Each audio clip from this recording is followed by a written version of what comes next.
I'd like to call to order the meeting of the Oklahoma City Water Utilities Trust. First order of business is to approve the minutes of the March 13, 2018 meeting, and I'd recognize a motion to that effect.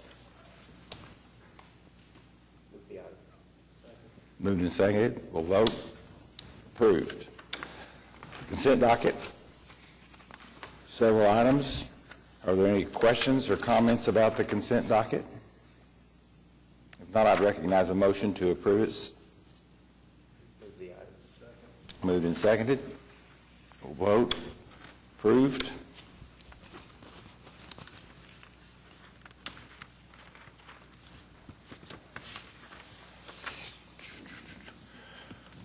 We have the concurrence docket.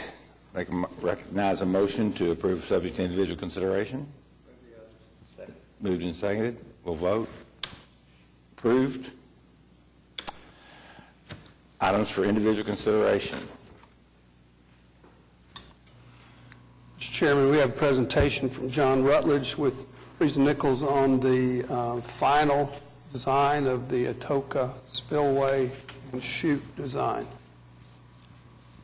Good afternoon. Good afternoon. I appreciate the opportunity to present to you again. I was here in September 2016 when we finished the alternatives analysis, and that was in preparation for the final design. And I'll go over very briefly what's happened since. I won't revisit the history of it. We remember why we're here with two primary issues to resolve. One was the destruction of the Stilling Basin, or part of the spillway, and the other was that we needed to, in essence, double the capacity of the spillway in order to meet the state flood criteria. The current status is that, as I mentioned, we finished the alternatives analysis in September of 16, and as we've completed the final design, which happened in January of this year, we also worked with the city and got application and loan approval from OWRB, and as of last December, we received the 404 permit from the Corps in January this year, and we also received the dam safety approval from OWRB just this month.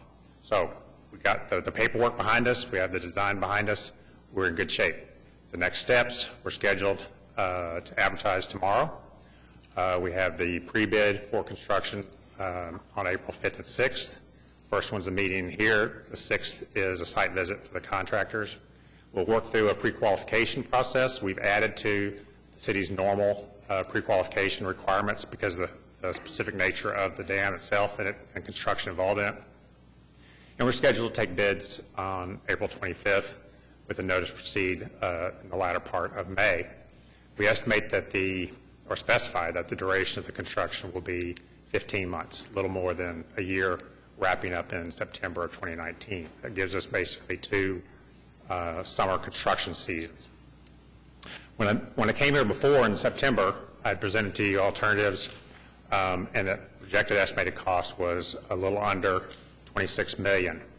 This estimated cost here, $30 million, the vast majority of that is because we added structure to it. We've added a roller compacted concrete wall that helps the hydraulics of the spillway, but also provides flood protection to the pump station that's there. So the pump station itself has as much flood protection as the dam itself. So it got those two back in balance. And so we added that part to the overall package. And I'm pleased to say that we still got the whole project done on time. We're still on the schedule that I presented to you in September 2016. So the rest of the presentation are simply renderings that we prepared to show what this project should look like. I could describe things, I could show construction plans, that probably wouldn't communicate that much. The renderings will do a much better job. On your right of the photograph, that's what the new spillway will look like. It's roughly double the width of the old. We've changed the shape of the weir that controls that. When I was here last time, I presented a labyrinth, zigzag shape. As we got into the details of the modeling and the design, it did not provide the efficiency that we thought it was going to, and was not worth the additional cost. And this is a better configuration. We proved that with a physical model study as well. The portion in the middle of the wall there, that's the wall I referred to. That will provide the flood protection for the pump station so that, Again, it has the same flood protection as the dam, which is 3/4 the probable maximum flood. And I'll flip through a couple more. This is the view looking upstream in the spillway. You can see the energy dissipators there in the Stilling Basin, the wall on your left to control the floodwaters. The aerial view from upstream, this gives you a good view of how we're going to raise the dam. We have to raise the dam 7.5 feet. We're going to do that with 2 parallel walls and fill in between. It'll just raise the road right where it is vertically. And you can see we've got a different shape of the abutment for the spillway, that little parking area that folks are used to pulling over when things are spilling or looking exciting. Well, they can do the same thing, and this will fit, but it has a little different shape. And you can also see on the right, we added a little wall protecting the city of Atoka's pump station. That's really from internal runoff as much as from the tailwater that would come through the spillway. It's another view looking down through the service spillway. You can see the shape. That's called OG crest. That's a particular name for that hydraulic shape. That's particularly efficient and fits here. And we'll have a high vertical wall on the left, similar to the current one, but it's just shifted back into the abutment in order to expand the capacity. And this is just an aerial view of the roadway itself. The wall on your left is the actual parapet wall, and that serves as the official top of dam, is the top of that wall. So it has flood-bearing capacity. The right, which obviously doesn't need that, the downstream side, is just a standard guardrail. So that's a very brief overview of the project. I'd be happy to answer questions. Now, how's the spillway designed to protect the pump station? Okay, let me back up. Well, listen, this view, what I refer to as tailwater, that's headwaters upstream, tailwaters downstream. So at the design flood, the tailwater, the water downstream, would put 10 feet or so of water in the pump station itself. It couldn't, it would flood long before the dam's overtopped, because since we've raised it.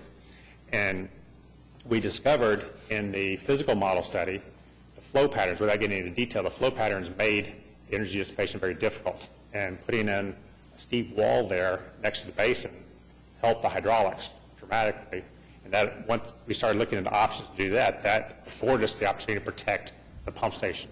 So that wall will stick up about 10 feet above the finished floor of the pump station. And then you can see in the middle, where my arrow is, that's the kind of the internal detention pond, if you will, where normal rainfall in there will run off and then drain down into the basin.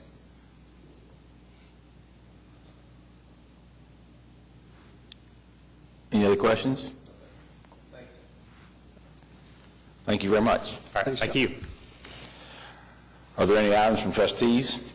Oops, I'm sorry. We need a motion to approve the plan for the project. It's been moved. Is there a second? Moved and seconded. We'll vote. Approved. Any items from trustees? General management report.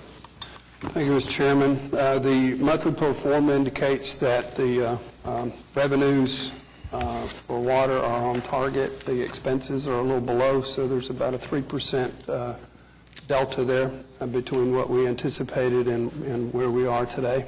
Wastewater, they're both running right on target. That's all I have. Any questions?